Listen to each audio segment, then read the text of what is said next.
Hi hi friends. జీవన రేఖ లోపల పరిపూర్ణ జీవితం అంటే ఏమిటి?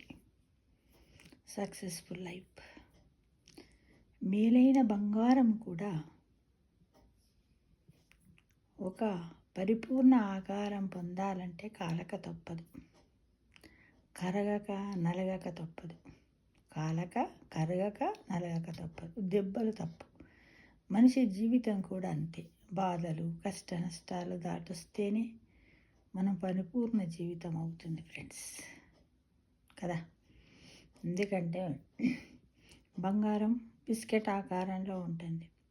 అలా బిస్కెట్ని అట్లానే మనం మెడలో వేసుకోలేము, చేతులకు పెట్టుకోలేము, మనం అలంకరణ చేసుకోలేము. అలంకరణ చేసుకున్నా కూడా దానికి అందం ఉండదు. కాబట్టి అలానే మనిషి జీవితం కూడా మనకు ఏ బాధలు వస్తున్నాయి, ఈ పని చేస్తే మనకు బాధ అవుతుంది, కష్టం అవుతుంది, చాలా నష్టాలు వస్తున్నాయని మనం వదిలేసినట్టయితే మన జీవితానికి అందం అనేది రాదు.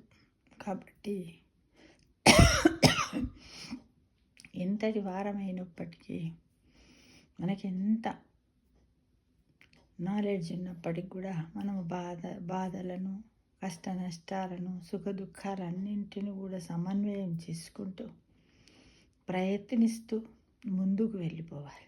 ఎందుకంటే జీవితంలో ఒకసారి ఒక ఆలోచన చేసి దాంతోపాటు ఒకటి సాధించాలనే నెపంతో ఒక పనిని ప్రారంభించాం, ఒక ఎత్తు వేసాం. ఈ విధంగా ఇలా పోతున్నామని వేసినాక మధ్యలో పోయిన తర్వాత మనం భరించలేనంత బాధ వచ్చింది అనుకోండి, అప్పుడు దాన్ని వదిలేయకూడదు. వదిలేస్తే ఏమైపోతుంది, మన జీవితం కూడా నడి మహాసముద్రం లోపల వదిలేసిన వాళ్ళం అవుతాం. కాబట్టి మనం ఎంతసేపు ఏం చేయాలి, అక్కడ మనకు ఇబ్బంది కలిగితే సముద్రం మధ్యలో ఉన్నప్పుడు మనము ఎలా అయితే ఆలోచించి ఒడ్డుకు చేరాలని మనం అనుకుంటామో, అదే ఆలోచనతో మనం చేసే పనిలో కూడా మనకు ఉన్నటువంటి భగవంతుడు ప్రసాదించినటువంటి మేధాశక్తిని ఉపయోగించి అక్కడ మనము వాటికి మార్గాలను వేసుకోవాలి, ఎత్తుగడలను వేసుకోవాలి. ఫర్ ఎగ్జాంపుల్ ఏంటి, జీవితం ఒక చదరంగం అనేది అందరికీ తెలుసు, మీ అందరికీ కూడా తెలుసు. ఒక రంగుల ప్రపంచం అని కూడా తెలుసు కదా. ఇంటింటికి ఒక చరిత్ర ఉంటుంది, మనిషికో చరిత్ర ఉంటుంది, జుహకో ఆలోచన ఉంటుంది, జుహకో రుచి ఉంటుంది, బుర్రకో ఆలోచన ఉంటుంది అని అందరికీ తెలుసు. ఈ 5 విషయాలను మనం ఇంప్లిమెంట్ చేసినట్టయితే ఆ సముద్రాన్ని ఏ విధంగా అయితే కష్టపడి ఇష్టపడి ఈది బయటకు వస్తామో, అదే విధంగా మన జీవితంలో ఉన్నటువంటి కష్ట నష్టాలను భరిస్తూ ఆనందమైనటువంటి, అంటే సీతాకోక చిలుకలాగా, అంటే ఈ కష్ట నష్టాలన్నింటిని కూడా మనం ఏమనుకోవాలి, ఇంద్రధనస్సులోని రంగులు అనుకోవాలి, సీతాకోక చిలుకలో ఉన్నటువంటి రంగులు అని అనుకొని మనము ముందుకు సాగడానికి ప్రయత్నం చేయాలి ఫ్రెండ్స్, కదా. ఎప్పుడు ఏది కూడా ఎక్కువ కాలం ఉండదు కదా. అప్పుడు చూడండి మనకి ఎంత బాగా అనిపిస్తుంది అంటే, ఒక బంగారు బిస్కెట్ను ఒక అందమైన ఆభరణంగా తయారు చేసి అందులో ముత్యాలు, పగడాలు, వజ్రాలు, డైమండ్స్, అంకట్స్, పచ్చలు ఏ విధంగా అయితే అలంకరించుకుంటామో, ఇప్పుడు నేను ఇందాక చెప్పాను కదా, మన జీవితంలో, మన పరిపూర్ణమైన జీవితంలో కూడా అవే కష్టాలను కూడా మనము ఏదన్నా ఒక ఆర్నమెంట్లో పొందుపరిచినటువంటి రాళ్ళలాగా మనం తీసుకున్నట్టయితే మన జీవితం సుఖమయంగా ఉంటుంది.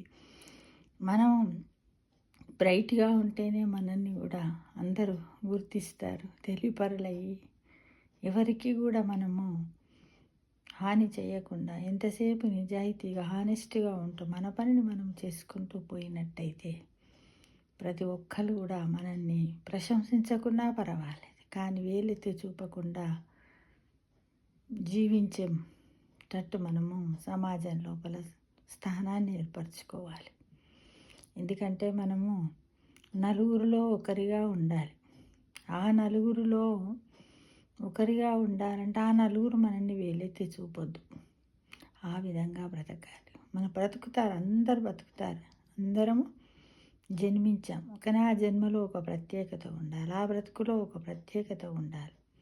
మనకంటూ ఒక ప్రత్యేకత ఉండదు. ఎవరికి వారే యమునా తీరే అంటారు చూడండి. ఎవరికి వారే ఎవరి ఆలోచనల ప్రకారం వాళ్ళే కష్ట నష్టాలను భరిస్తూ దాటి వచ్చి ఒక డైమండ్ రింగ్ లాగాను, ఒక ఇంద్రధనస్సు లాగాను, ఒక కంఠాభరణం లాగా మనం వాటినన్నింటినీ కూడా మన మెడలో వేసుకున్నట్టయితే ఎంత బాగుంటుంది ఫ్రెండ్స్. ఇప్పుడు నేను ఇది మాట్లాడుతున్నాను కదా, ఒక్కసారి దీన్ని ఊహలోకి వెళ్ళండి, వెళ్ళి ఆలోచించుకోండి. అబ్బా ఎంత బాగుంది కదా.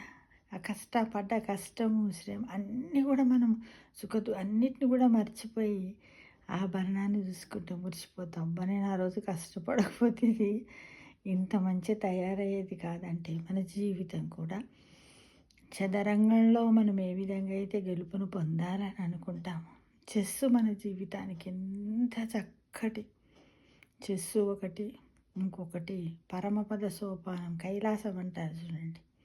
అది మన జీవితానికి 2 ఆటలను మనం గుర్తుంచుకుంటే, మనం ఎక్కడైనా ఏదన్నా పని చేయాలని అన్నప్పుడు ఈ రెండింటిని గుర్తు చేసుకోండి చాలా. ఎందుకంటే ఇవి మన జీవితానికి నిజంగా భగవద్గీతలో శ్రీకృష్ణ భగవానుడు చెప్పినట్టు ఇవి ఎంతో ఉపశమనాన్ని ఇస్తాయి. మనకు ఆడదాం, కష్టపడదాం, ప్రయత్నిద్దాం అన్నట్టుగా మనలో ఆలోచనలు వస్తూ ఉంటాయి ఫ్రెండ్స్. కాబట్టి ఇవన్నీ మనకి ఎలాంటి జీవితం కావాలి, పరిపూర్ణ జీవితం కావాలని భగవంతుని ఆశిస్తూ ఎల్లవేళ రామనామస్మరణ చేస్తూ ఉండాలని మిమ్మల్ని ఆశిస్తున్నాను. సర్వే జనా సుఖినో భవంతు.